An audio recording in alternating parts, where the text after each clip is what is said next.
Welcome, everybody, to Tectonic Takes. I have a special guest here with me today. You guys all know him. I mean, he's been to the Earthquakes 2 times, scored a whole bunch of memorable goals, and actually had the biggest moment at a Quakes stadium that actually hit the Richter scale a little bit, higher than any other goal. So this is Simon Dawkins. What's up, man? How you doing today? I'm good, thank you. Very good. Thank you for having me. Appreciate it. So yeah. I'm so excited. How I kind of reached out to you on Facebook. I added you as a friend a long time ago. I was like, you know what? I'm just going to ask Simon Dawkins. And I really appreciate you coming on, man, taking the time out of your day. This is really awesome. Yeah, no, definitely. Thank you for having me. Like I said, I'm looking forward to it. So, looking forward to it. Yeah. So Simon's actually in England right now, and I'm in Japan. So this worked out a little bit better for the both of us. So it definitely works out because, we're on the same day while America, is on the day before. So definitely good link up. All right. So quick shout out to all of the Patreon guests that we have. Thank you for supporting our show. And let's get right into it. So Simon, you played in England. You were born in London. You ended up playing for the Jamaican team. So you have parents from Jamaican descent, correct? Yeah. So I started off actually the youth teams playing for England, 16, 17, 18s up until 20s, I think it was. And I had a bad injury at the time when I was at Tottenham the first time. So I kind of left sort of the England setup. And then obviously as my career started to move forward again after the successful time at San Jose the first time. Jamaica, sort of talking media, stuff like that. Yeah. And then, it happens. And I'm thankful for it because, I got to play so many games and go to different places. So it's amazing.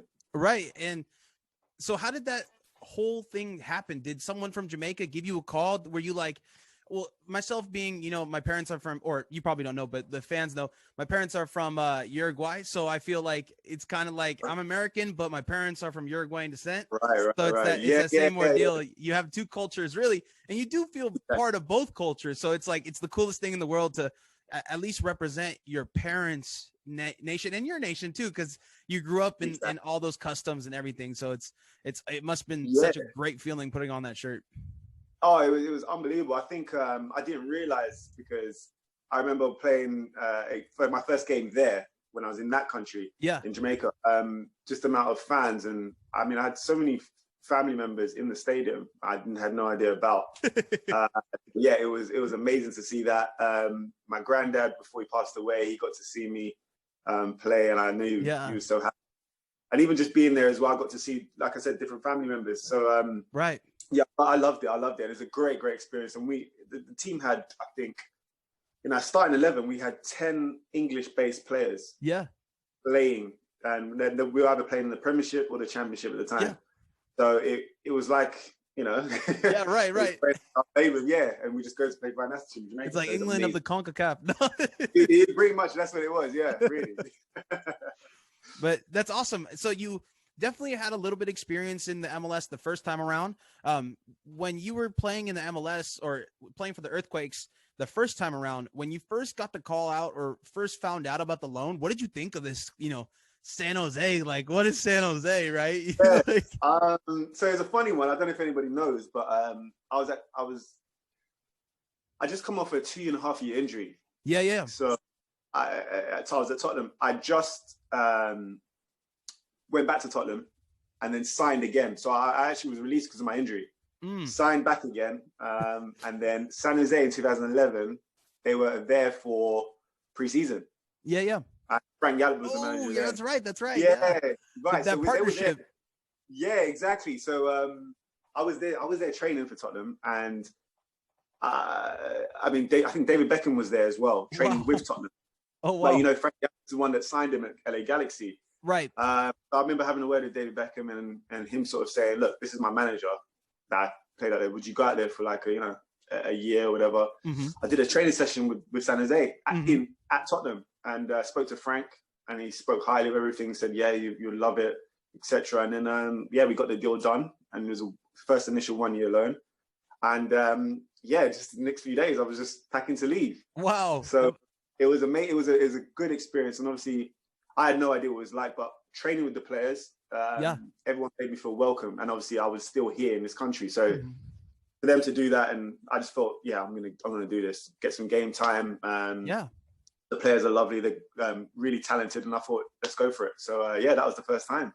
Yeah, that's a great story.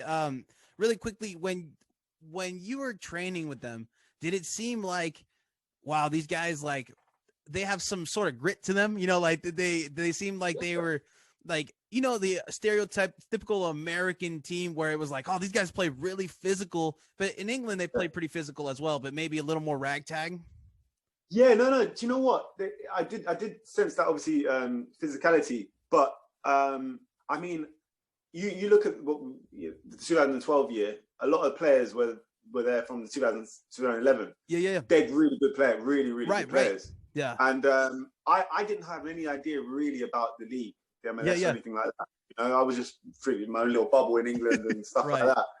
And when I trained with them, I thought, wow, like, players here are really good. And that's what made my decision. I want to go, and I want to play. And I feel really welcome with that. And, I mean, we had so many good players at the time. Right. Who I felt stellar like team. And it was the comparison was quite similar. So I said, you know what, this is perfect, and I loved it. I loved every second of it. So and so once, kind of the timeline of your career right now, once you had your first stint at San Jose, then you went back to Tottenham, and then you were loaned to Aston Villa, correct?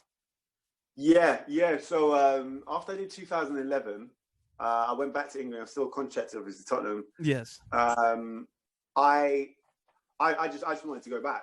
Yeah, of course. I just wanted to go back to San Jose. So I came back here. I wasn't really in the first team setup, like we were getting on the bench or anything or playing. So I said, look, I enjoyed my time in 2011. I felt like I was just sort of getting going. Yeah. And then the season ended. Right.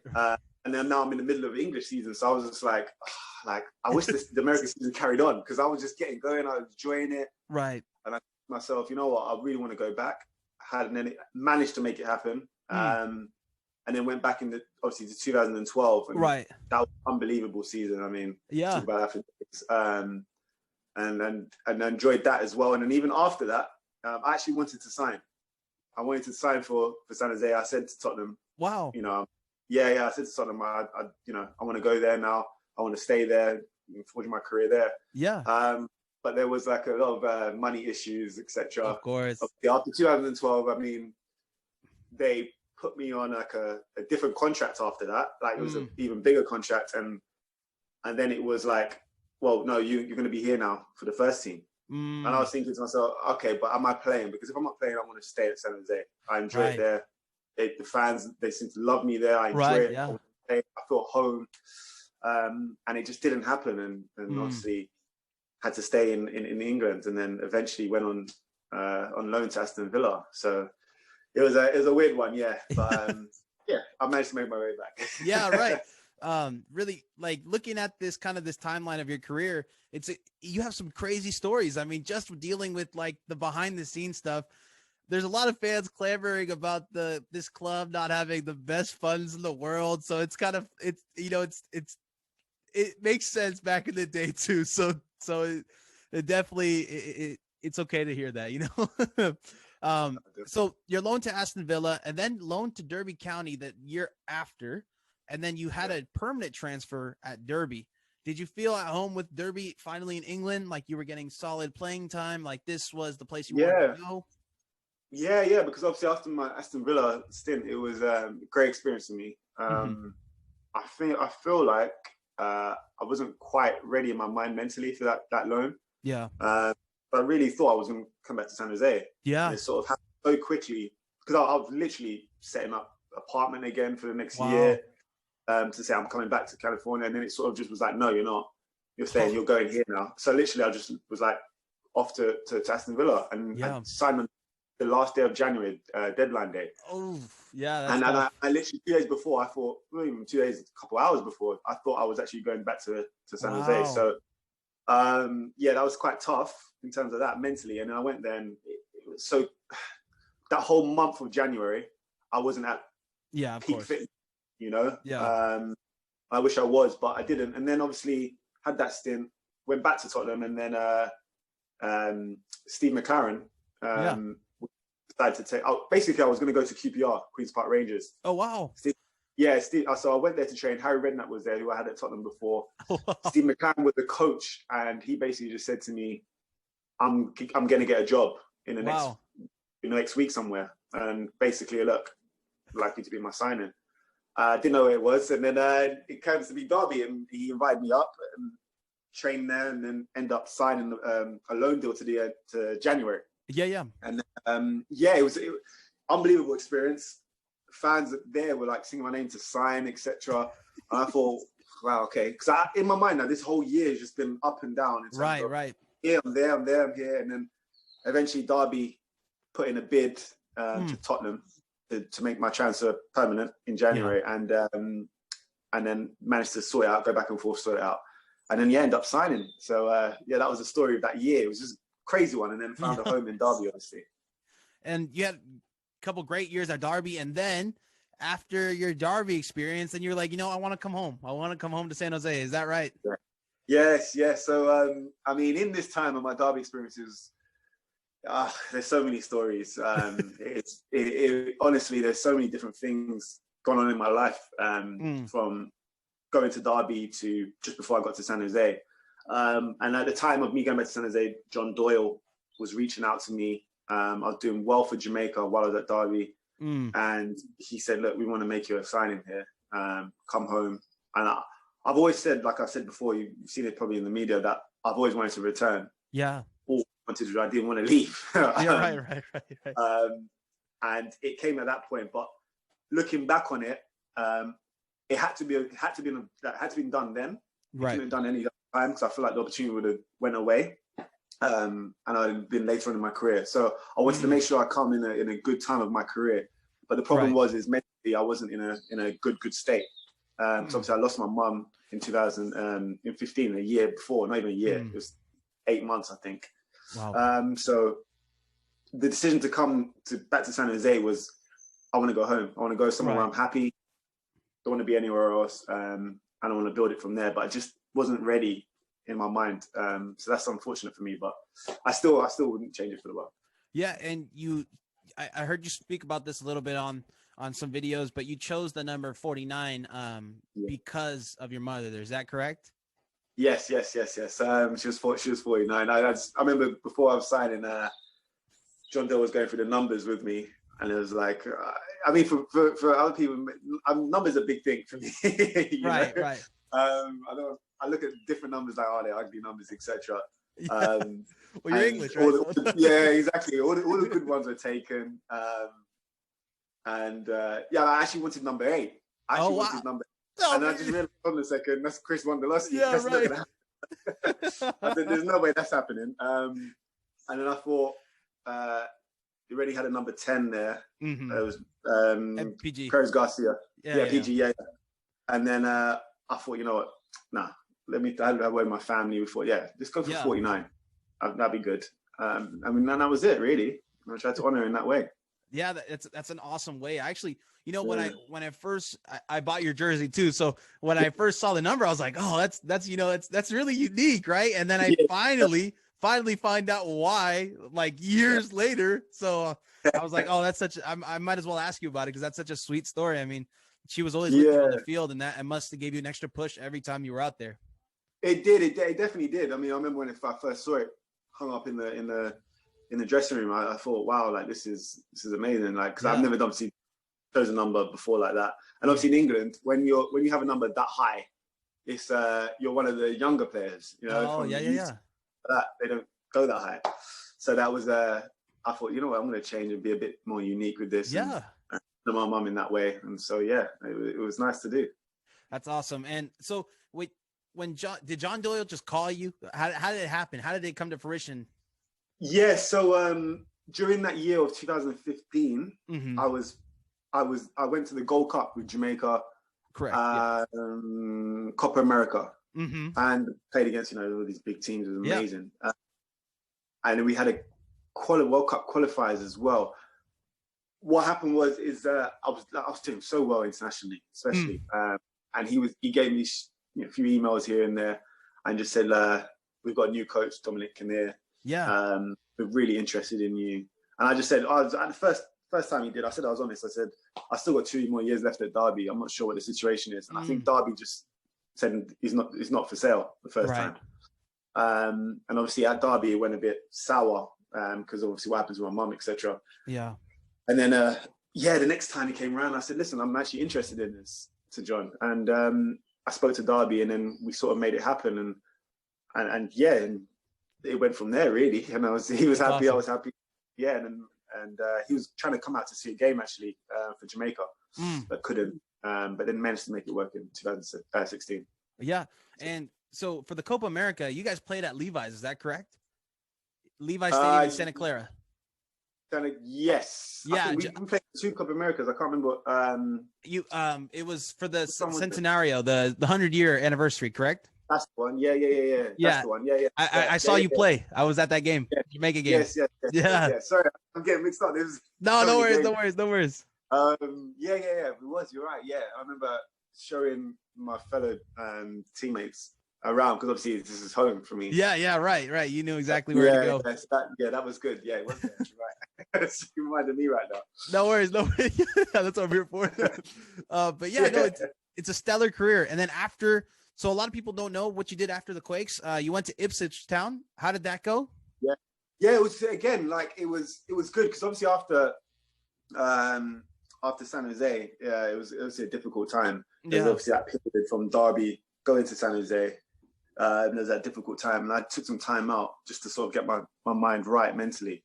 Then I ended up going to Ipswich. Paul Lambert, who signed me at Aston Villa, who's the manager there, went there, but I wasn't fit at all. So I had to do sort of another pre-season. I was only there for 6 months. 3 months of that was me getting fit. I was in no condition. Yeah. And was the conditioning at San Jose just not up to par, or was it just no. So San Jose was fine. It was I came back and took some time out. I didn't train, I didn't do anything. And then that's when it was just a bit like, all right, now I'm going to go back into it again. And then Ipswich end up signing. I wasn't fit, so I couldn't play. And then at the end of it, when the season ended, I was sort of getting fitter.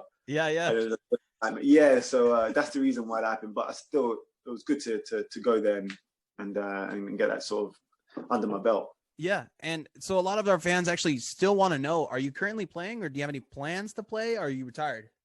Yeah. So I'm still playing. I'm actually training at Tottenham at the moment. Okay. Get my fitness back up because, like I said, it's just been up and down in terms of the last few years. But I am currently playing, and hopefully signing somewhere very soon. But also thinking about, as I'm getting older now, 33, I'm thinking about the next steps after that as well. Yeah, exactly. So it's hopefully exciting times to come in the next few years. Yeah. So, I mean, I have a question on here too. Would you like to coach sometime in the future? Let's go ahead and ask you. Of course. Yeah. Of course. I mean, I've joked around about it a few times when I was at San Jose. Yeah. But I mean, one day I'd love to be a part of the setup there. Okay. Yeah, of course. I mean, San Jose is like home. That's awesome. Yeah. It is really like home. And I went there for when I was so young. Yeah. And then I'm sure the fans have seen me then, and then obviously see me now. I'm a different person, and I look at it as that was part of my journey to grow.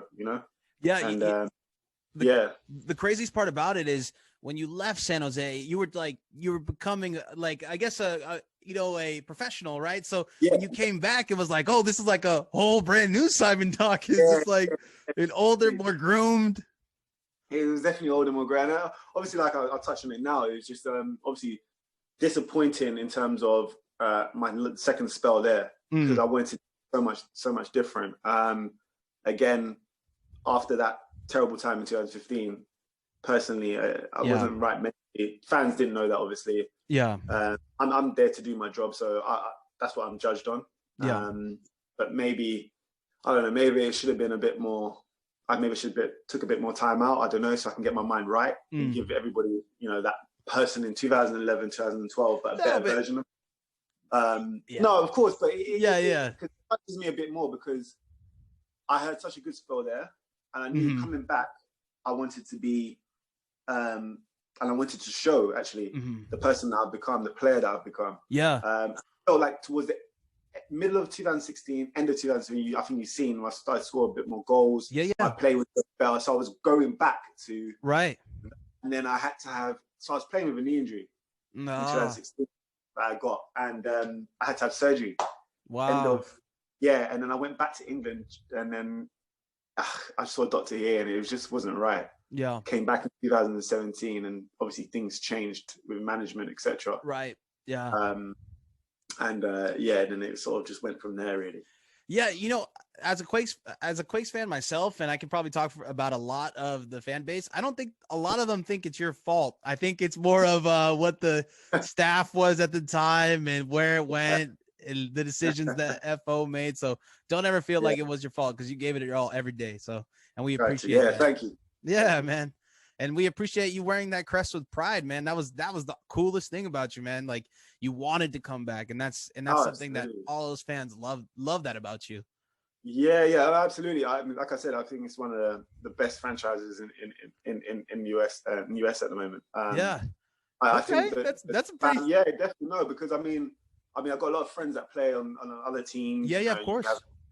You have all these teams. Yeah. I mean, we had a family there. There was a family there.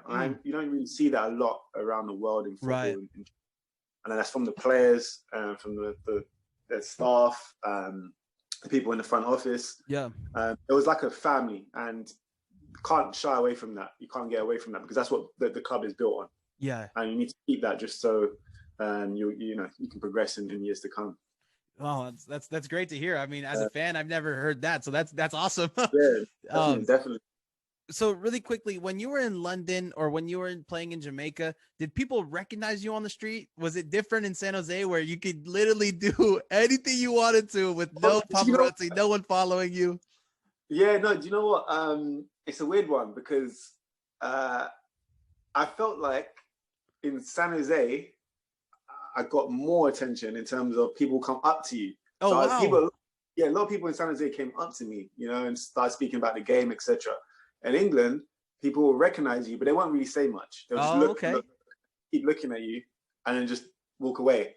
And then, so that's what you get there. So it's a weird one, and then you go on Twitter later and see, Simon Dawkins buying a whole bunch of oranges. Exactly that. I mean, I had one time someone following me in the grocery store, like literally, like looked like they was picking the same things that I was picking and going around. And then eventually at the end, I was just like, right, and he was like, yes, can I get a picture? I was like, you could have asked me, a long time before. You didn't have to pick all the groceries. And, That's but funny. it was, it's stuff like that. But it was great. Great comedy. So, talking about like coming back to the US and wanting to play again, would you come back to the US and play?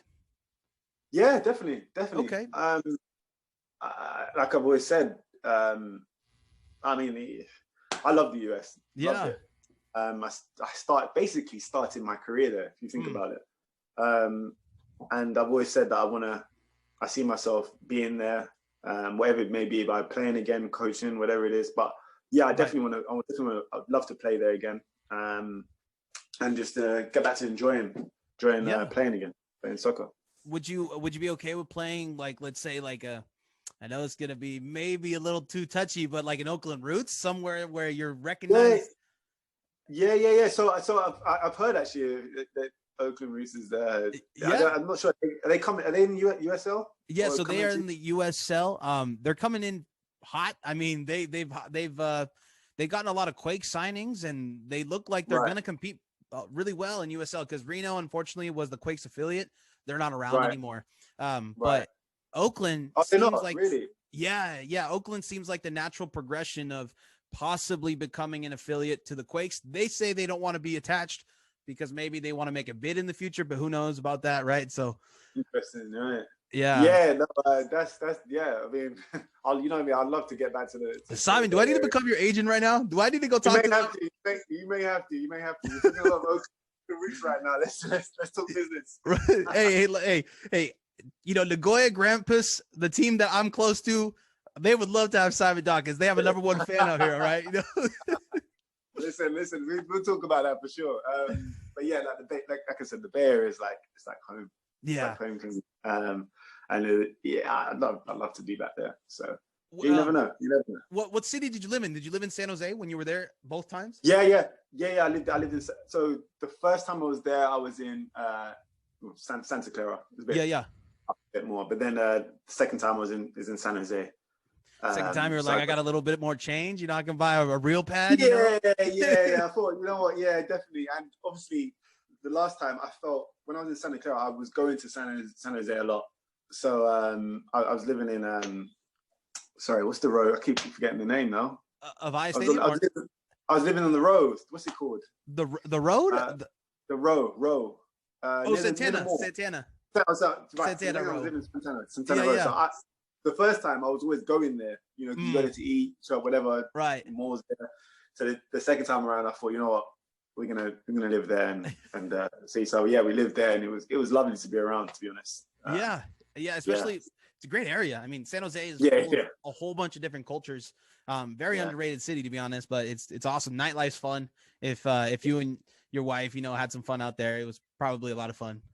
yeah, definitely. All right. So really quickly, if the Quakes called you right now and they're like, you know what, we want you to be a part of the organization, would you take that? Like any role? Like what would you feel like you're most comfortable in? GM? I think I'd. Yeah. So I definitely think I'll consider that, because, like I said, it's like I feel like that's home. San Jose is home. Yeah. The club, like I had such a connection with the club, the fans. So that is something I would definitely consider. So if something did come up, say right now, I would be like weighing up my option in terms of playing or going into that route of coaching. So I look at it and see, well, this could be something long term. Yeah. Is it best? It's long term now. So, you know, for the future. So yeah, definitely something I've always considered when it comes to San Jose. Always. Yeah. And obviously now obviously I'm spoke about in the media, but I'm no longer with my partner before. So I'm more of I'm a single man now. So whoa, if anybody's listening right now, you know. I have a girlfriend right now. So, oh no, sorry, all you girl Tectonic fans, you know, sorry about that. Yeah, sorry, I have a girlfriend now, so it's a bit different, but yeah, so like obviously it's a difference from when I was there last time. Right. So yeah, that's the situation. Just to clear it all up. Okay. Do you feel more comfortable like on the GM side of things or coaching, like your true passion? You know, I mean, the GM is a nice title. Yeah, you know? definitely, right? Yeah, I'd definitely love for something like that. GM's quite good, but then obviously it depends, because I haven't been involved in any coaching side of things yet, and because I'm still a player at the moment, I don't know if I'll be itching to get there on the field and want to be involved. Because as I know, so many coaches that have coached me, they can't give it up. I mean, right? Do you know what I mean? They have to get involved somehow. So it's like, definitely. I don't know if I'm one of those people yet, or if I'm going to miss playing. Right. Because if I don't miss playing, I think GM would be a perfect role. Got it. That makes sense. You know? Yeah. Yeah. Okay. So do you follow the Quakes right now? Do you still follow them, what they're doing? Oh, of course. Yeah. Of course. I've been watching. Obviously, I know the situation in terms of the COVID. Right. I wasn't quite sure. I was trying to figure out what was happening, because it seemed like the league stopped, right? Yeah. And then it went into something else. Is that right? Like a different. Correct. So last year, they went into a MLS is back format, which was kind of like a World Cup-esque kind of preseason tournament. And then they went into their season, and their season was based off of points per game, but they didn't let us know that until 3 games left. So it was like, okay, I mean, and then the Quakes had a bad stint throughout the middle of the season where we were losing 7-1 or 6-1. and then they turned it around and made the playoffs, and then they lost in the playoffs in the first round on penalties though. So they had a great season. Yeah. Yeah. So I sort of caught up a lot with it towards the end. I was following then. So yeah, I did. I was trying to figure out what was happening because it was like we're saying normal. I was thinking, what's going on? Right. Suddenly in the playoffs, I was thinking, what's what's Simon, happening? now our rival is Vancouver. So I mean, so a lot has changed. Okay. Yeah, right. Yeah. Oh my gosh. Right. We call it we call it the third wheel derby, because LAFC and LA Galaxy are too cool. Yeah, no, it's we're gonna have a lot of rivals, I'm sure. But I definitely follow San Jose all the time. I haven't stopped following since I first arrived in 2011, to be honest. Yeah, that's awesome. So yeah, it's always something. I have to be careful of the time because to watch it, the time difference. No, tell me about it. Yeah, it's all right, exactly. So I've been following a lot what Chris Ornelas is doing. Yeah, so happy that I think he's still there for another year. Yep, one more year. So I'm so happy. And Shea Salinas as well. And some of the other guys that are still there. So it's great. Yeah, I mean, we need to sign Bradley Wright Phillips so he doesn't get close, but so he doesn't pass Wando. But I know. He's done well as well. He's close. He's close. So that's the only scariest part of them both playing. So that's why maybe they're giving each other a go, one last go, right? Exactly. And then, so I have another question for you before we get into like the Tottenham and the regular questions. Where do you feel like you played your best football? Like, where do you feel like you were the peak Simon Dawkins? The peak? Yeah. The peak would have to be, I'd probably at Derby, my first year. Yeah, so I think I've had sort of two, but I've had two peaks. That was obviously 2012 San Jose. Yeah. And then Derby 2014-15 season when we got to the playoff finals. And then sort of going on to the next year as well. Yeah. That was probably my best football because I've grown a lot since then. But that's when I look back and I'm like, there's sometimes in seasons where you can't even remember what you did. Right. You just turn up and I knew every game I was going to play well. That's what happened in 2012. You were just in a zone. I'll be honest, honestly, I was in a zone. I'll be honest, I used to come in before the game. I used to I didn't even care who I'm playing against, honestly. It didn't matter. All I knew is what I was going to do. Yeah. And I had that sort of same feeling in 2014, 15, and with Jamaica as well. So, that was my peak, I think. Awesome. Okay. And then, so we'll go into some Tottenham questions right now. Of course, you're training with them, right? So you do follow them. So do you think under this current core that Jose Mourinho is capable of winning a Premier League? Do you think they could win something? Absolutely. I think with Jose Mourinho in charge anywhere, I think he's always capable of something. I mean, wait, so how did that come to fruition? How did you just go up to Jose and you just be like, hey, like, let me train, I'm Simon Dawkins. Who do you know who this is? So no. So I know there's a lot of people still there in San Jose. I've got my teammates who I used to play with from youth teams to that's they're now, and I got one of my best friends is a sports scientist there. Oh wow! I've got one of the players is a coach there. There's managers there in the youth teams that tried to sign me before. So I know Tottenham very well. It's not far from me. So that's how it is really. And again, it's like that was my boy club. I was there since I was 12, 13 until 25, 26. Yeah, right. I think. So it was like a long time. Yeah. Definitely. So do you have to go up to like Jose and be like, hey, like, can I train with you? No, right? No. It doesn't work like that. Like go to Bale, be like, hey man, this is my rep, get out of here. No, I should do that, right? No, but I mean, like Bale, I knew from before as well. Right. Again, there's some first team players that I've known for a while, like Hugo Lloris. We used to sit next to each other in the locker room. He's still there. Yeah. Ledley King's a coach there. I used to sit next to him also. So yeah, it's all good. Like, oh snap, Simon's back, dude, for the fourth time. It's a weird feeling for sure. That's awesome. Okay, so like basically the Englishmen coming over to the American game, that has not been done that often, but the players like Jack Harrison is probably the most successful Englishman to come over to the American soccer system and then move to the English football system, becoming a decent player for you, Leeds United. What do you think of the rise from Wake Forest, basically? Yeah, I mean, I remember playing against. I still don't know too much about him, but I do sort of know some of his story. Yeah, I remember playing against 2017, I think it was, and I didn't realize he was a English player. Yeah. Oh wow. Yeah, I had no idea. But you can see obviously the journey from what he was doing. He's learned a lot by going to America, playing in America. Someone say this just like you. Yeah.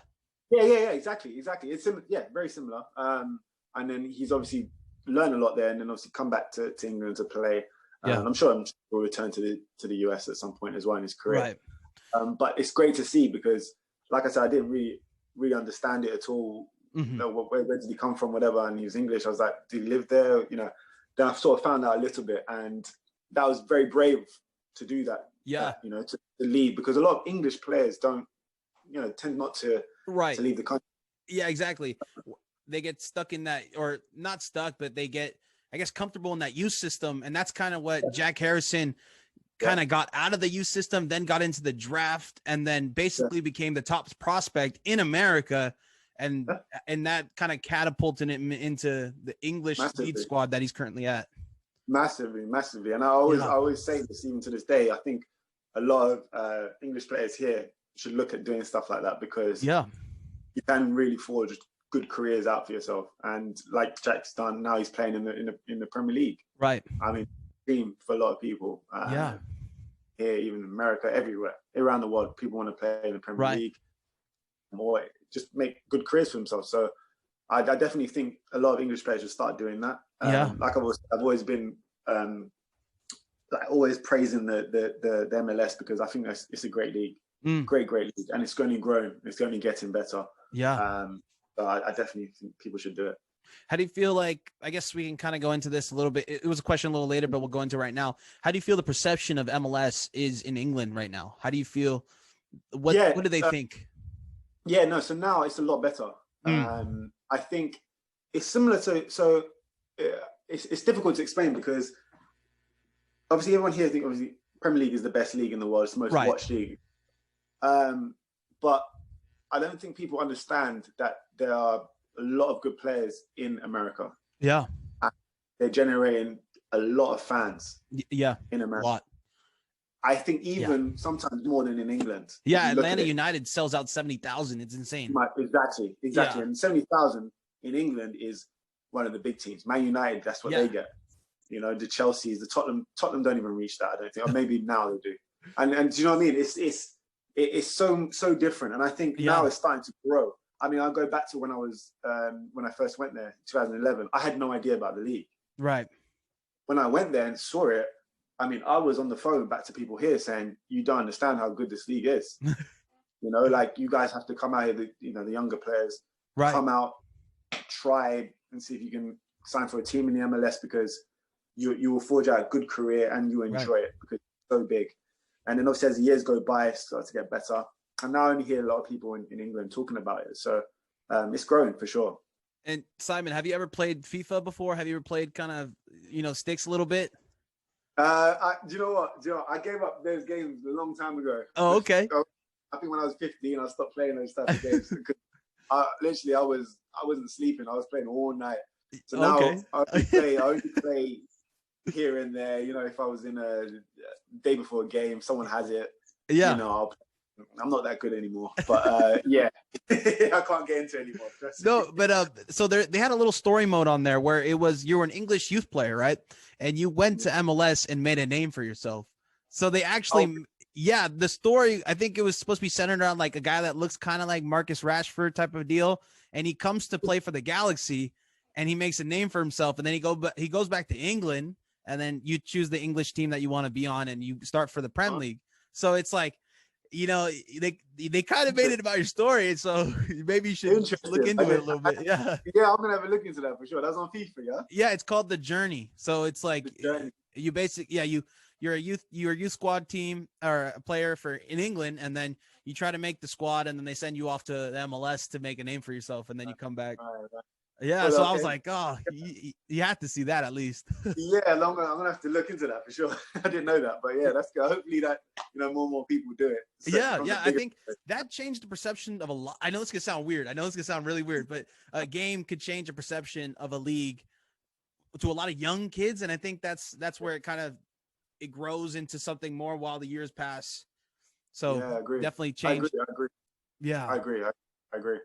And so a little bit into Quakes questions now. This is the meat and potatoes of the fan base right here. What's your favorite Quakes moment? If you had to say one favorite moment. We went both times I was there, or yeah. I'll give you one for the first time and then one for the second time. Okay.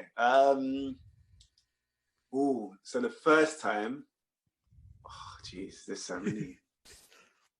Obviously, it has to be when we got to the playoffs.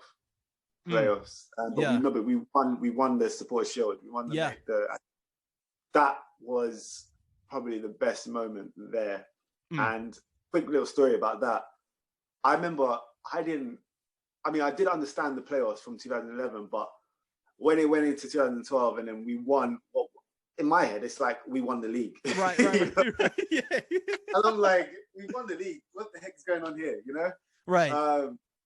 And then it goes into the playoffs, and obviously, I remember we won against Galaxy the first game, and then the second game we lost at Buckshaw. And I just remember that feeling. I was just like, oh my gosh, like we were the best team in the league, and now we're just out. And they go on to win it, I think, didn't they? Or maybe. But before that was probably the best moment, winning that.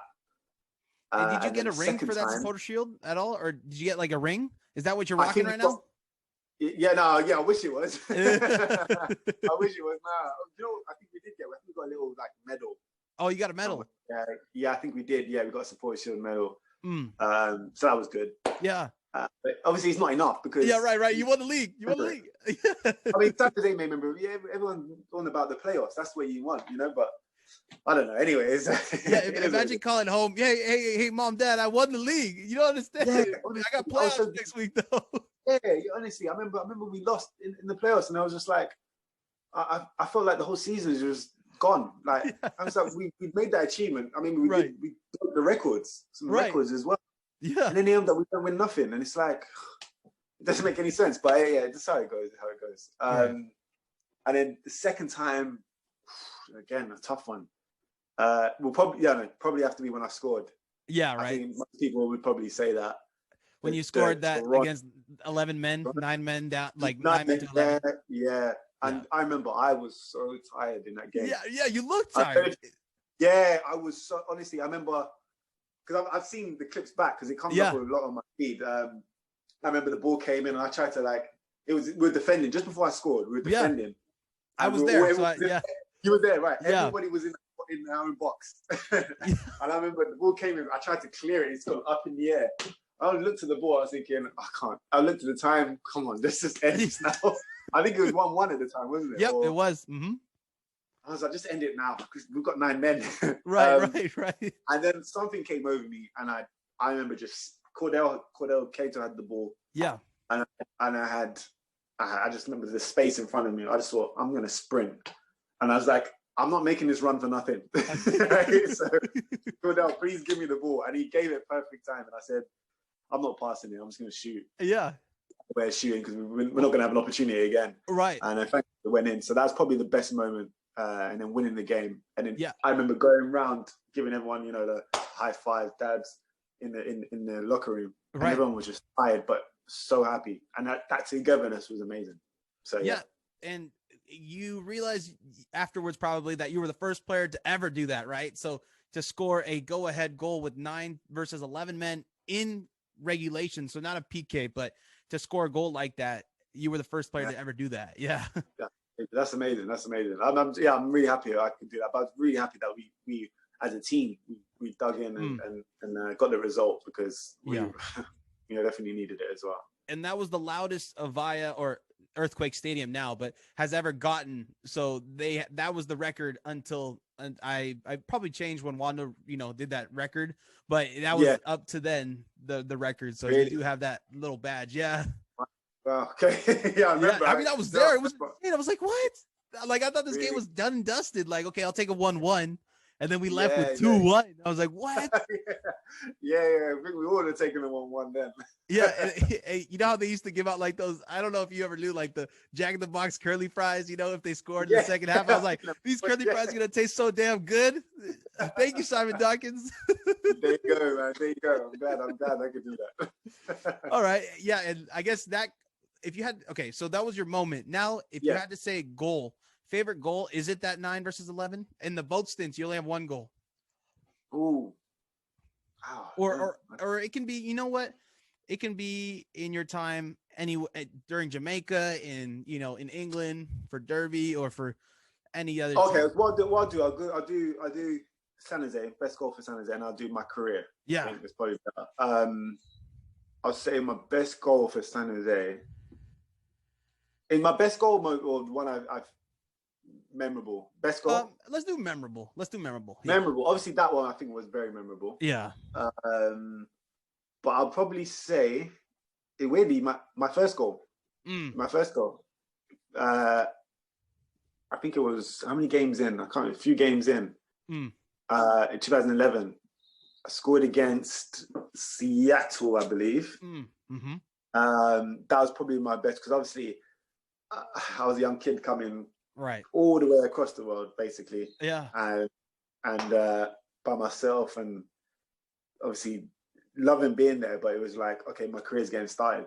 Right. So that was probably the one that's most memorable to me. Yeah, that's the Kickstarter. Yeah. And then obviously in my career, I think my goal for Jamaica, definitely. The one against Nicaragua, when we had 4 minutes to go, and we needed to score to get through to the next stage of the World Cup, to go to play against Costa Rica and Chile and all these teams.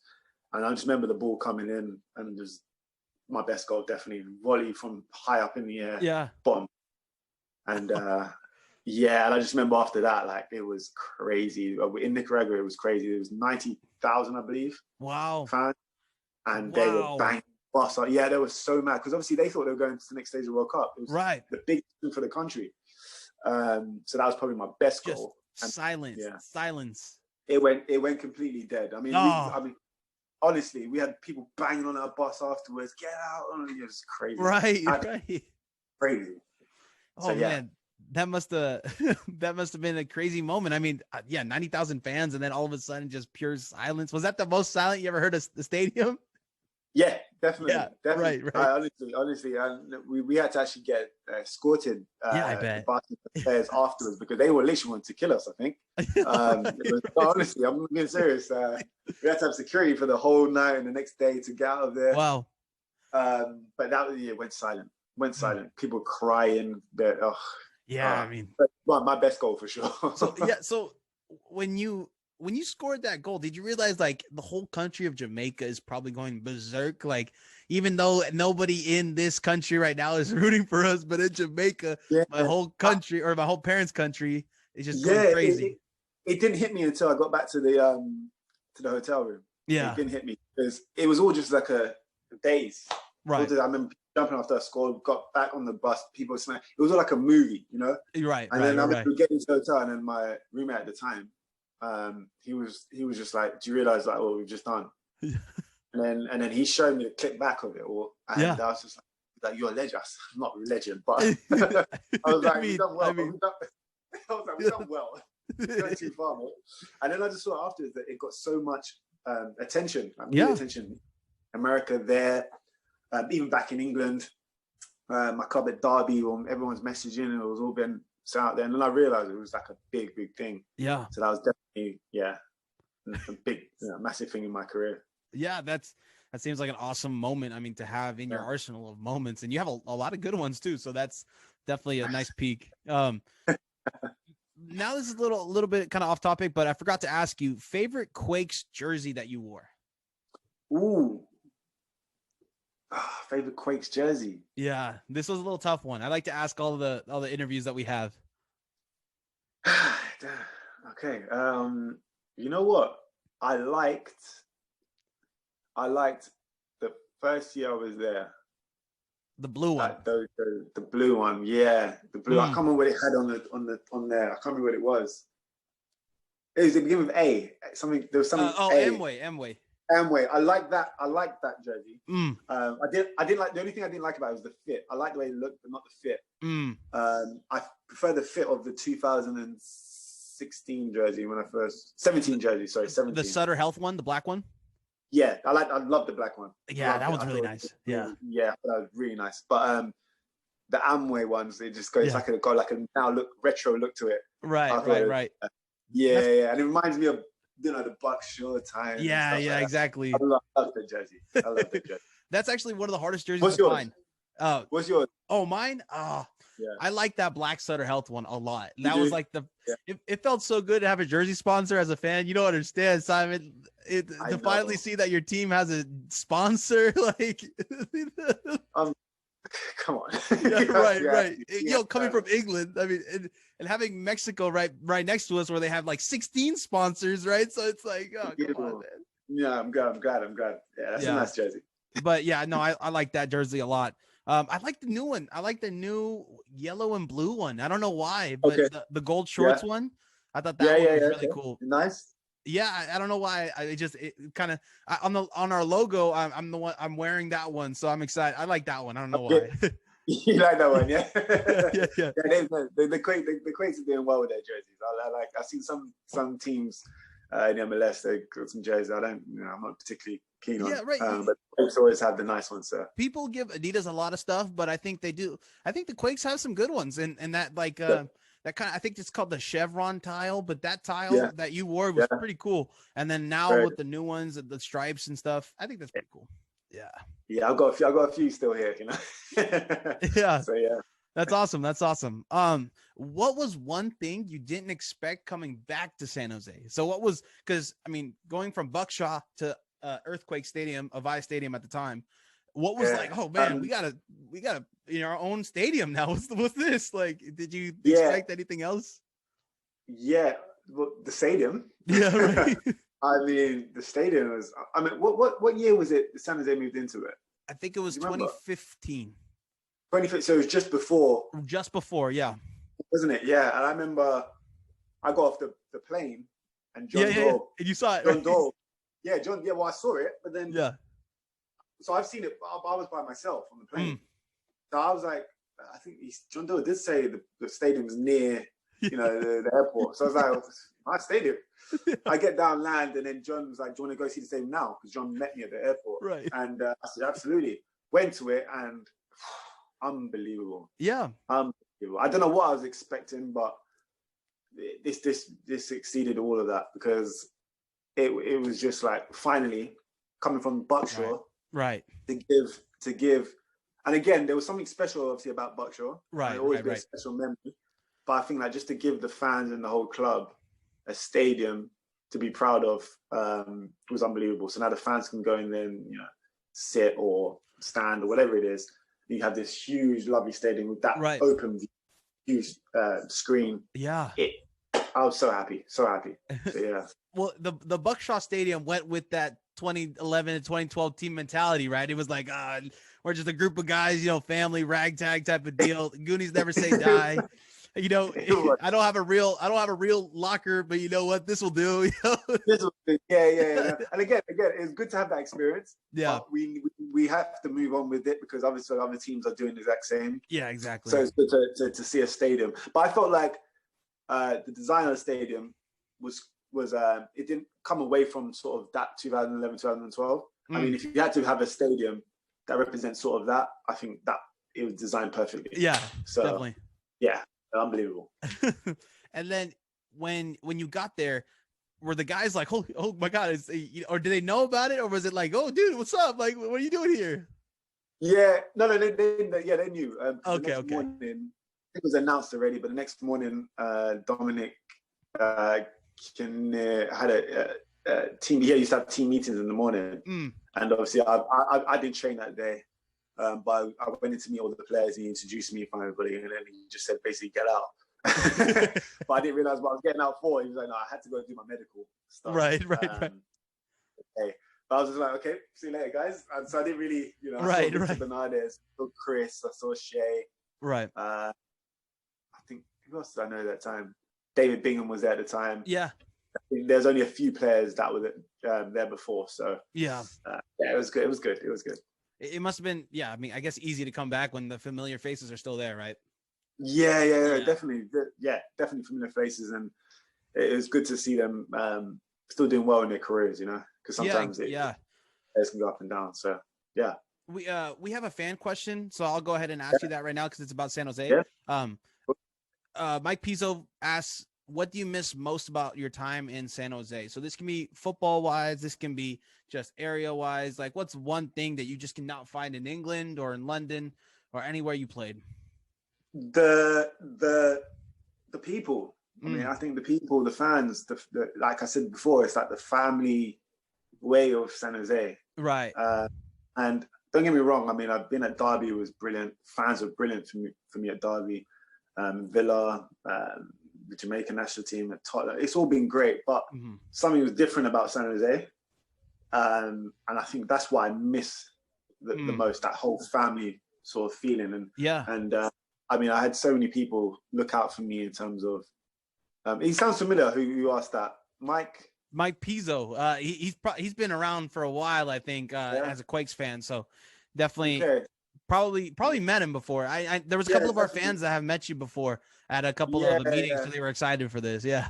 Yeah. So they like I said, the fans have been unbelievable to me. So I feel like I missed that sort of that homeness. So, yeah. So one thing I always like to say to the players, once you're a Quake, you're always a Quake, man. So you're always welcome back. So, and that's the whole fan base. I mean, don't worry how the second one went. You're always part of the family. Trust us. Trust me, at least. Yeah. Thank you. I appreciate that, man. Of course. Oh, this one's kind of the same thing. What was your favorite? Leon Diaz asked, what was your favorite part about living in the Bay Area? So kind of a little different, a little personal. Yeah. You know what? For me, I enjoyed everything about it because I'll go into a bit more detail. Coming from here, London, it's very city, vibe and stuff like that. When I went to America, but even to California, it was like that. The beach, the bay, the way of living was totally different. I mean, everyone's a bit more relaxed. Not many people in a rush like here in London, So I think that was my favorite part, just the way, even on days off, when I had days off, that I have to go to training. I mean, I'd go for like walks, Tenero, to Santa Cruz. You go to San Santa Francisco. Cruz is like 20 minutes. Yeah, San Francisco, places like that. So all down the bay, it was just nice to be around and so many things to do. I enjoyed it, and most of all, everybody is so friendly. I mean, I don't remember coming across anybody that wasn't. So I love that part of it for sure.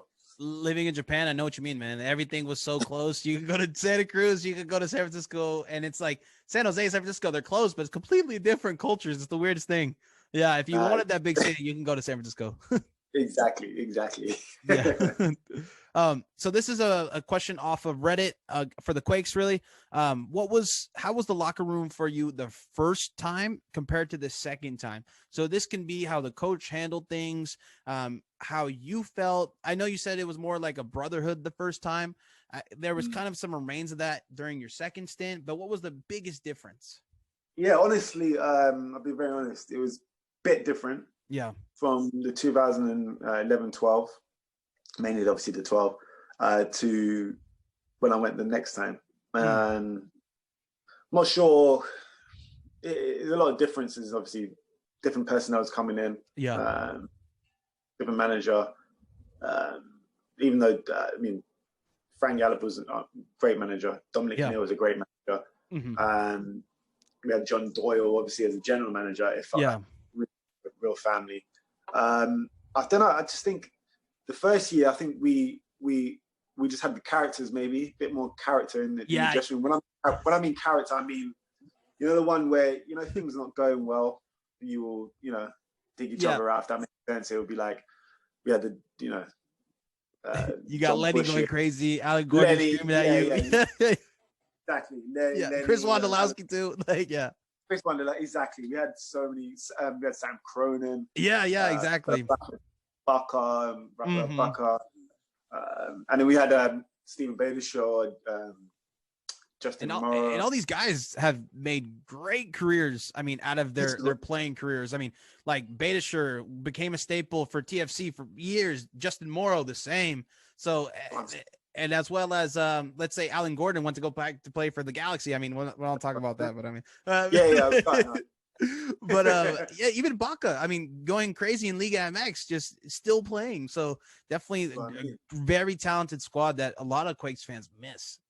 I think that was the big difference. Don't get me wrong, the 2016 team and 17, it was good, but I mean, just in terms of the character of the mentality of the players, I think we had a lot of players then that would always demand more for each other, and I think that's why we would label the Goonies and, you know, you're right, stuff like that. So it was good. That's probably the difference. Okay. And then, so that kind of wraps it up for the Quakes questions. I have some, I guess I have some Jamaica questions, and we'll kind of switch gears if that's all right. All right. So this is kind of a funny question. Who is Jamaica's biggest rival to you? Jamaica's biggest rival? Yeah. So we played it because the rivals usually come when we play in the Caribbean Cup. We won the Caribbean Cup, but we get the biggest rivals like Trinidad.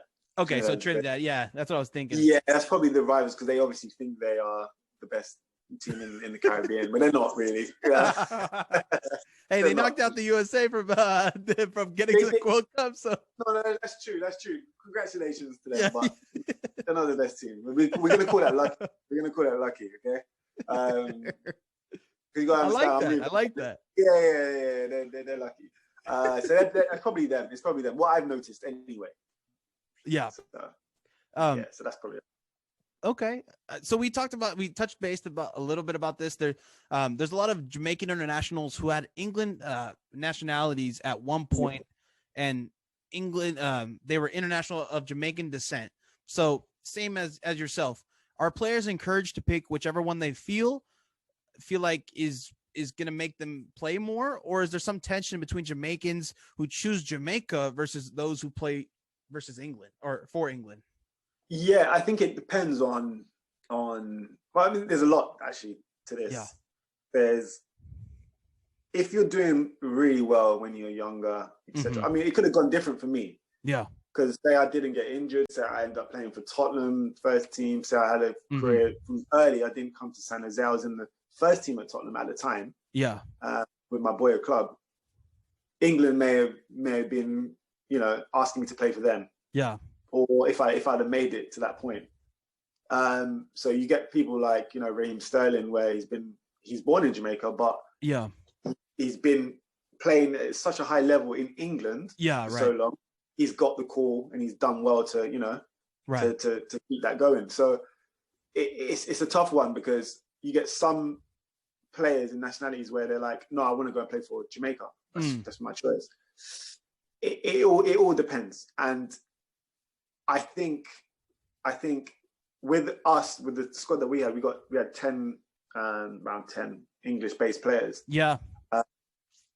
We felt like we were good enough to play international football. Yeah, definitely. And it wasn't going to be for England. So we were happy to do that for Jamaica, but it was still an honor. It was a massive honor to do. And I remember at the time when I decided to play for Jamaica and they wanted, I said, absolutely. I mean, I would say now is if you have dual nationalities like that, and they both mean something, I think it should. I would have rather played, 50 times for Jamaica, and look at it as my international career, because it just means something. I've got a lot of family there. It means something. Right. And, I'm sure a lot of the other guys can say the same. So I think that's what I would say about it, really. Yeah, and that's like a lot of these players nowadays, I mean, they have dual nationalities. So it's really, it's the way you feel, right? If you're Mexican American or if you're Italian American, you know, you can play for either team and it represents you and you can choose whatever. So it's definitely nice to hear that too. Yeah, absolutely. Yeah. All right. And this is kind of moving on to some miscellaneous questions. What are your hobbies outside of football? Yeah. Hobbies outside of football. Oh, wow. You better not tell me watching Netflix, all right? No. At the moment, that's what I've been doing, really. It's because, honestly, no, it's because there's really nothing. Well, we're here, I don't know about it's like in Japan right now, or even in the US, but here we're on a national lockdown completely. Yeah, because that variant, right? Yeah. Yeah, that changed from beginning of January. But before that, it was, you know, go out and do things. I like to do different things. It all depends. It's not, I don't have one in particular thing. I'm actually now with this time off, I've been trying to find something that I really, you know, I want to do it in my spare time. Yeah. But a lot of the time, right recently, I've been just trying to get fit, get my body back in shape properly. So when I start playing again, I can give another good couple of years. So yeah, so I'm sorry to say, but it probably is Netflix. Yeah. Hey, what about broadcasting? You seem like a talent. Yeah, do you know what? I actually thought about that. I had a friend of mine who's he does some agency stuff. He knows a few people with the I can't remember the company. They do the TV broadcast in England, but it's American soccer. I can't remember her name. Something Adu or something. I can't remember her name. I think you know what I'm talking about. Yeah. Oh, they do the MLS games in England. She's English. But they do the broadcasting. And they know. Yeah, and I was trying to maybe get into something like that. Yeah. And doing something like that, or I don't know, something for American TV that, you know, show games. I mean, I'd love to do it. I'd love to do the broadcast here for American games, so everyone can see it. I mean, that's something I would love to do in the future, or you never know when it may come about. Hey, if we have a space on TectonicTakes, you know, you wanna get your name out there. Yeah, definitely, I'd love to do. You know, I'm actually thinking about possibly, because my dream one day was to broadcast games. And hey, man, if you want to come on and be the the color, and I can just be the play-by-play, we'll do it. You know, listen, we can do it for sure. I told you we have to start. We got a lot of business to talk about. Yeah, but you know, who knows? 5 years later, you know, Daniel Slayton's actually a really good commentator. Maybe Chris Dangerfield's not feeling it anymore for the Quakes, so they need that, you know, that English voice to come back in. So you know, Simon Dawkins, the legend. You never know. You never know. You never know how it works. Like I said, I've always said I would love to come back and do something with the San Jose. Yeah, wherever it be, something this or that. Let me get Fisher on the phone right now. I got his number. I'll call him. I'll call Fiordelli first. See if we can get you playing. Yeah, for sure. It'd be good, right? When you were out in the Bay Area, did you ever get the chance to go see the Warriors, Sharks, or any sporting event? I know the Warriors were at their peak when you came the second time. So did you ever go out to see them? Yes, I got to see the Warriors once. I wanted to go so many more times. I always get to because I know some of the staff at San Jose used to get tickets. Oh, wow. So... And I don't know why. I always get to the point where it's like, you know the drive to San Francisco. Yeah. Well, it was Oakland, right? So it was like, Oakland. Yeah, sorry, Oakland. It was always like it would get to like 3 PM. I've just finished training, and I'm like, I can't be bothered. Yeah, and I start going and see traffic. I'm like, and you know how it is. Right. Fell for the next exit. I'm going home. You know, and then I'm thinking to myself, after the game's done, I have to drive all the way back, and I have to train the next morning. I just couldn't be bothered. So I only got to go once, but yeah, I did. Loved it. I actually follow the basketball season right now. Oh yeah. Since I got there in 2016 again. That's another hobby of mine. I've been on it, locked in, and so I've been watching so much right now. Do you consider yourself a Warriors fan, or do you like the Lakers? Absolutely. Yeah. Okay. So basically, because the games are so hard to watch. Yeah. I've got a stream. I can stream it and watch it. I paid for so it's that 1 in the morning, 2 in the morning. So if I can't, stay awake for it, I'll see the highlights. Right. So I try to do it as much as possible. But I'm a Warriors fan, And then obviously I catch up with sometimes the Lakers just because of LeBron, and then the Brooklyn Nets because obviously the right, exactly. Yeah. So that's what's up. That's what's up. I'm a huge Warriors fan, but you gotta watch Bron sometimes. You gotta watch Bron. I mean, I hated when they were hating on LeBron. I was like, oh no, that's like listen, when your parents are fighting, you're just like, no, don't fight. Yeah, listen, you cannot hate on LeBron no matter what. Right. He's the greatest out there right now. He's still going in his 70? I can't remember. 18th year. Yeah. There's no way. He's the best out there right now. Did you ever watch American football? Like Tom Brady right now going to this 10th Super Bowl. Insane. Yeah. He's like 43 vegan. Yeah. He's the vegan. Hey, the vegan. He says the vegans made him been able to play longer. So maybe Simon, I gotta get a nutrition with you right now. All right. Yeah, exactly. I need to take a look at that, man. Yeah, no, I've been looked into it, man. I love basketball. I love basketball right now. So. Yeah, basketball's great. What do you think of? I guess we can go a little bit into that because this is the Bay Area thing. What do you think about Wiggins? You think he's gonna pan out? Wiggins is. I think he will. I think he's an unbelievable talent. Oh my God. Yeah. I think Wiggins is an unbelievable talent. Definitely missing. When I watch the games, right, I'm thinking they're missing Clay. They're missing Clay. Yeah. I didn't know how they would react because obviously last season wasn't great. Right. And then once Clay was obviously coming back, I thought they got a good chance here. And then he got injured, and then it was like, there's too many good teams around now. Yeah. But they've actually surprised. They surprised me. They surprised me. Wiggins is surprised me. It's nice. The new kid. Sorry, the new kid. Oh, the one that they got. Wiseman. Wiseman's looking good. Yeah. Wiseman's a talent. Wiseman is a talent. Yeah, and he's 18. That's crazy. That's what I'm saying. Unbelievable. Yeah. I think he's a talent. But Oubre is very good as well. Yeah. I'm hoping they can do something this year. Me too. If Steph gets going, going more, gets hot more. If he gets hot in the playoffs, who knows, right? Maybe we play the Lakers in 7 and we'll see what happens, right? I think with Steph on your team, anything's possible. Yeah, that's the craziest thing. Yeah. Yeah, but I've been paying attention, man. It's good. That's what's up. Okay, that's a hobby. Yeah, you don't have to say Netflix. No, I know. Okay, not Netflix. Yeah, I'm hobby right now. All right. So I guess what game stood out the most to you? Where you felt the most nervous? Felt the most nervous. San Jose time? Anytime. This is your whole career. Or since it's not over yet, anytime. Anytime. Okay, anytime. Most nervous. I mean, I'm telling you, we're putting you on this vegan diet. You're gonna play till you're 40, right? If it's gonna be in Japan, you'll be like the second guy to play till 55. I'm telling you. Yeah. You know what? My girlfriend right now said to me, if you ever go vegan, she's gonna be so disappointed. No. So I've had these discussions already. So just be like, hey, baby, Tom Brady does it. Like you gotta understand. Exactly. Tom Brady does it. Why can't I? Right. So most nervous, I'll probably say.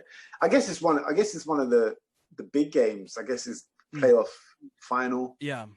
Probably the most nerve-wracking because it's at Wembley in front of 100,000. Right. Meant so much to my family because they grew up in that area. So probably that one. I don't really get nervous that much. Yeah. But if I'm saying there was a bit of like, that sort of feeling, it would probably be that game. All right. And then two more last questions before we go into a little more fan questions. Hardest person to track back. The hardest person you went up against to track back on defense. So when you had to help out on defense, who was the person that I guess stood out to you like, oh man, I got to do this, like. Oh, okay. In your whole career. Track back. I'm not sure about tracking back, but I can tell you who I think so first of all, in MLS, the toughest player I can play against, because obviously there's some times where I played in the middle, some players I played on wide. That's true. So I can remember Ozzy Alonso. Yeah. Oh. Please, man, he is a nightmare. He's an absolute nightmare. He's your kryptonite. Oh my gosh. I remember when I first played against him, we didn't like each other at all. He's given me some elbows. I've given him some elbows back. He's there to fight. I mean, there's a picture out there with hand like this to me. Oh, jeez. Get me? Yeah. And then when I went back in 2016, we would talk on the field with each other, you know, like, I remember this, you know, he's like, yeah, we have a little discussion and we're all good now. But he's an absolute nightmare to play against. Unbelievable player. You want him on your team. Wow. Definitely someone I wish we had even at San Jose. Yeah. I feel like we would have done well with someone like him. Yeah. You were in the second time. Yeah. Your second stint, you were missing that Sam Cronin. You were missing that glue in the midfield. Yeah. The kind of lunch pail guy where he shows up, gets that, you know, the dirty tackle, but not dirty tackle, but to get the ball back. Right. Exactly. Yeah. Exactly. And those little dirty things. And that's what Ozzy did. And I'm so glad I'm not playing against him anymore. Just put it that way. It's evident that he did really well because, I mean, he left Seattle and then he went to Minnesota United, and Minnesota United did great. So it's definitely that he did make an impact on the field for sure. Yeah, absolutely. Yeah. Yeah. So he's probably the one where I'm like, I'm looking around for him, just stay away from me as much as possible. I try to run away, go here, go there, just follow me. Yeah, it's probably him. Yeah, for sure. And what about like for Jamaica or for England? Who do you feel? Your biggest kryptonite, I guess. Yeah. Yeah, I'm trying to think. I mean, I played against in the Premier League. I played against Vincent Kompany. Oh, he was a tough defender to play against. Wow. Yeah, I'm trying to think. Ashley Cole was always difficult. Ashley Cole was one. The same Ashley Cole that said he wanted to go to LA Galaxy to vacation all day. Yeah, that one, yeah. But he played well out here. So he took those comments and like showed us all wrong. But I mean, even Ashley saying that, you knew that when he turns up for the game, it's not going to be, he's not coming on some vacation. It was, he was top professional. I'll probably say something like that. And do you remember Zabaleta? Zabaleta. Yeah, he was so tough to play against. He wasn't fast at all. He wasn't quick, but for some reason he would be able to just, when I'm running back, going back, he was going. He had energy for days, and it was like, he wasn't quick. I can beat him in a race to the ball. Just knew. But the problem is he just keep going up and down. Like my energy was not the same. So I don't know what his diet was. Maybe a vegan diet. The vegan diet, right? The Tom Brady diet. Maybe it's the vegan diet. Who knows? But yeah, he's probably the most toughest as well. That's awesome. Okay, cool. And I guess this is kind of like my question for you. What's it like to train with people like Bale, like day in and day out? I mean, that's like star-stuck.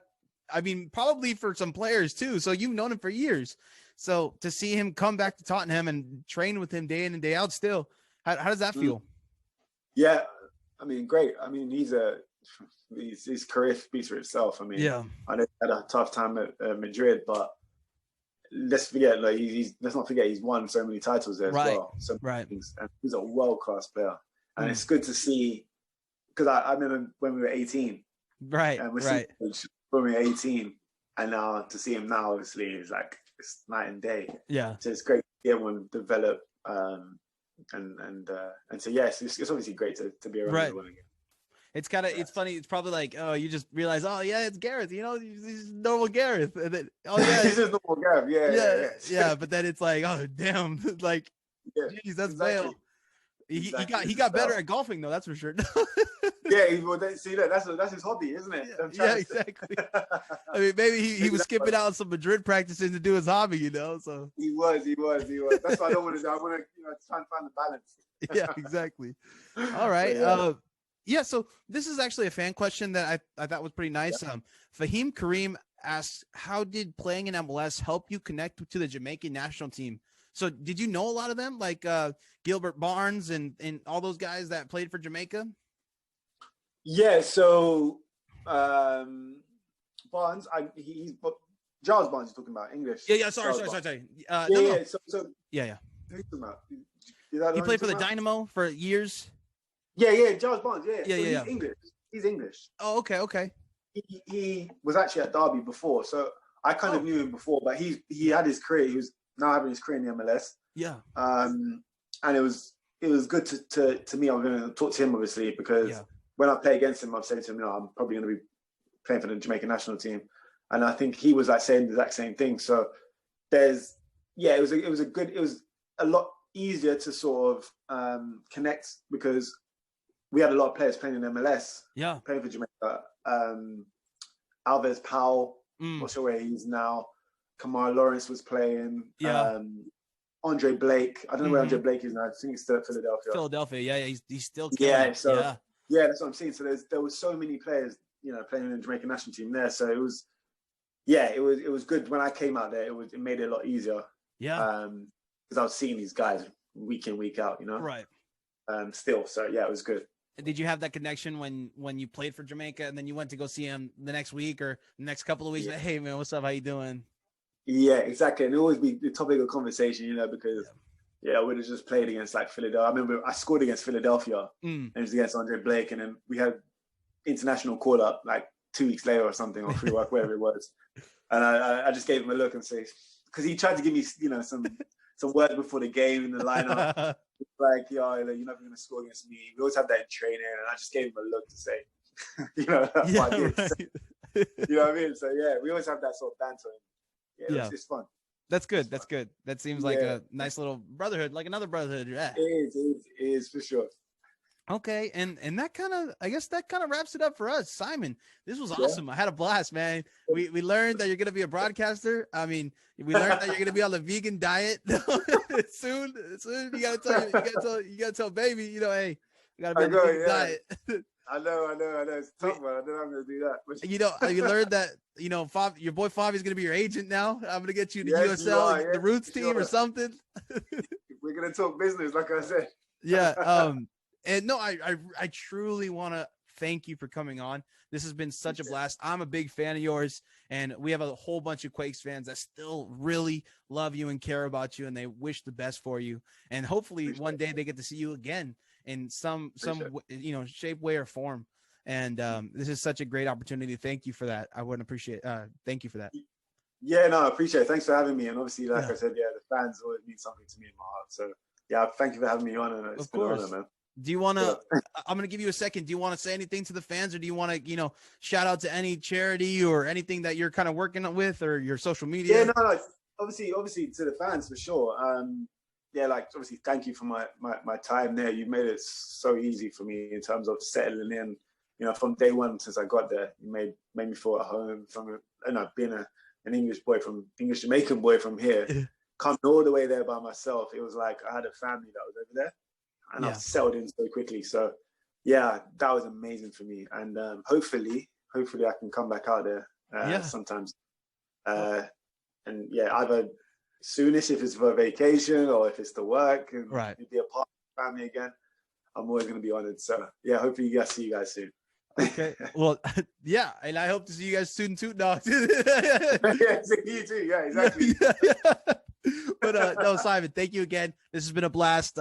All I got to say is go Quakes, right? Absolutely. Always go Quakes. Always. All right. Well, my pleasure, man. Thank you for your time, Simon. Thank you. You can call me Dawkins anytime, man. I was like, oh, Mr. Dawkins. Yeah, whatever you want, man. Appreciate it, man. Thank you. Thank you. I appreciate it.